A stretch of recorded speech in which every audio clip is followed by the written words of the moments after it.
ఏలూరు జిల్లాలో తెలంగాణ కాంగ్రెస్ నేతలపై జనసేన తీవ్రస్థాయిలో మండిపడింది. ఉప ముఖ్యమంత్రి పవన్ కళ్యాణ్ పై కాంగ్రెస్ ఎమ్మెల్యేలు చేసిన అనుచిత వ్యాఖ్యలను సహించేది లేదని జనసేన నాయకుడు రెడ్డి అప్పలనాయుడు హెచ్చరించారు.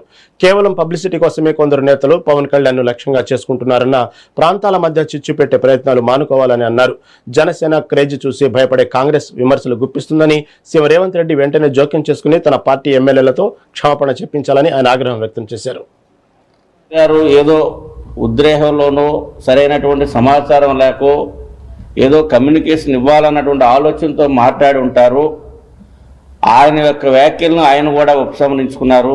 నేను ఇట్లా మాట్లాడి ఉండకూడదు, నాకు సరైనటువంటి నిర్దిష్టమైనటువంటి సమాచారం లేకుండా నేను ఇట్లా మాట్లాడి ఉండకూడదు అనేటువంటి వ్యాఖ్యలు నాగేశ్వరరావు గారు చేసిన తర్వాత ఆయన పైన మనం కేసులు పెడతాం కానీ ఆయన్ని దూషించడం కానీ మనకు కూడా కరెక్ట్ కాదు అని రాజమండ్రి వేదికగా పవన్ కళ్యాణ్ గారు చాలా స్పష్టంగా కేసులు కానీ అరెస్టులు కానీ వద్దని చాలా స్పష్టంగా చెప్పారు.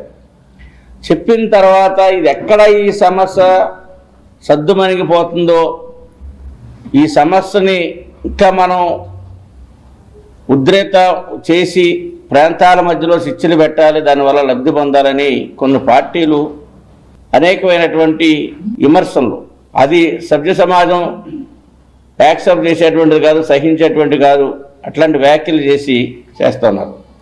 దీంట్లో తగుదనమ్మా అని కాంగ్రెస్ పార్టీ, తెలంగాణలో ఉన్నటువంటి కాంగ్రెస్ పార్టీ శాసనసభ్యులు మందులు శామ్యుల్ గారు, అదేవిధంగా అనిరుద్ రెడ్డి, ఇట్లాంటి వాళ్ళు అసలు పవన్ కళ్యాణ్ గారి పేరు ఎత్తడానికే వారి స్థాయిలైనటువంటి వ్యక్తులు.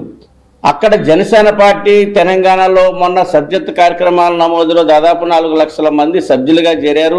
పవన్ కళ్యాణ్ గారు జనసేన పార్టీ తెలంగాణలో బలపడితే మన కుర్చీకి ప్రమాదం అనేటువంటి కాంగ్రెస్ పార్టీ భావిస్తుందా, లేక ముఖ్యమంత్రి రేవంత్ రెడ్డి గారు భావిస్తా ఉన్నారా? ప్రొఫెసర్ నాగేశ్వరరావు గారు ఏదో